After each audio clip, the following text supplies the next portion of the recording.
Hey guys, I'm sweaty. This is Nicole Sauce, and this is an extra video for YouTube and Odyssey. Just talking a little bit about tapping into what what Mother Nature does on your property. I want to show you something. Look at this. Look at this hot mess right here. Right here we have an invasive species that I don't want. My goal is to not have those on the property. I've got perilla. This is edible, but it takes over everything. I've got milkweed. I've got dock that's gone to seed. It's a hot mess. And this is also a plant community that I planted because we disturbed the earth here last year. So I planted a bunch of stuff in there. And I will admit, I didn't do the one thing I needed to do, which is a lot of wood chip mulch after I planted everything. Time got away from me, and this is the hot mess. When I came out today, this whole thing was that hot mess, and I thought, what I'm going to do, spend 1 hour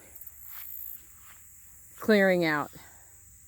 And I'm going to start by just taking out the perilla, and I'm going to be careful because there may be some plants in there that I planted. And here's what I found. First of all, I have some cedar wood chips down here, wood shavings on Sage's grave. That's where we put sage. That's why this is kind of cleared out.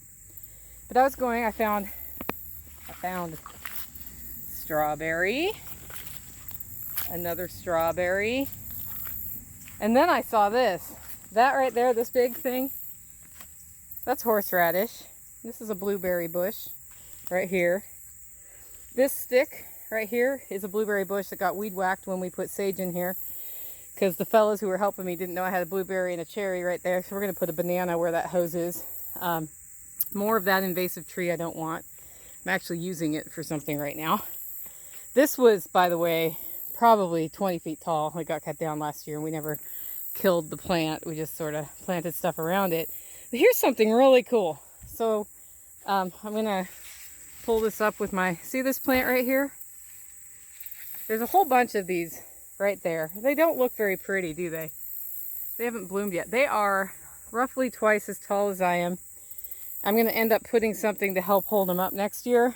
But how these got here is I planted those because when I was dealing with my garden last year, I saw that I had some Jerusalem artichoke roots. And so I put them here and I marked them with some poles that you probably can't see very well, but here's one of them. Just a green pole in this general area.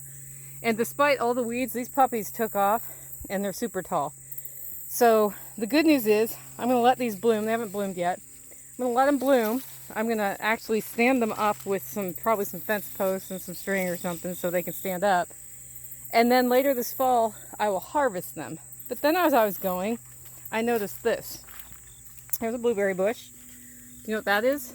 That's elderberry.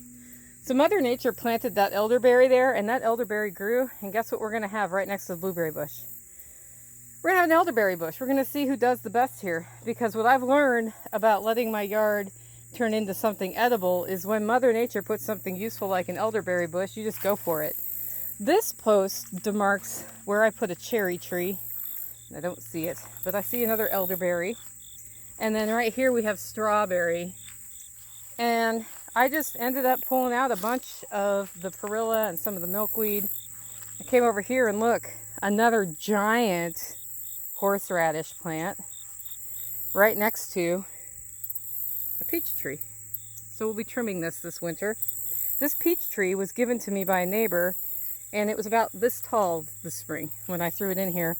I didn't have anywhere real good to put it, so I just put it there. So what's happening with this plant community that I planned out to be cherries and horseradish and strawberries and some Jerusalem artichoke is I now have a living peach, blueberry bushes, strawberries that were intended to be better ground cover. There's a bunch of random flower bulbs in here that may or may not make it. Some of this invasive, I call it Chinese sumac, but I'll have to find the Latin name so you guys know what it is. That's getting cleared out next.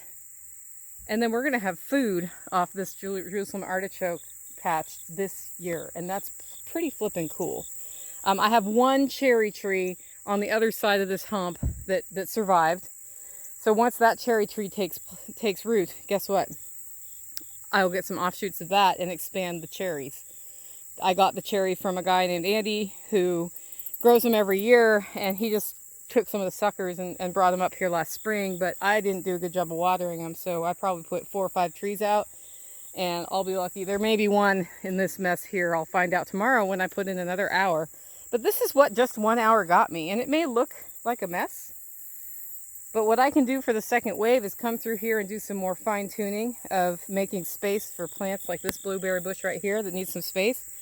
And then I really am going to get my wood chips in. So we'll be hitting the wood chip factory probably next week sometime and get it all chipped in so the stuff that we want to grow grows. And then it's fall planting time. So now I can put in some garlic and some other stuff in September to get even more diversity going on this plant community.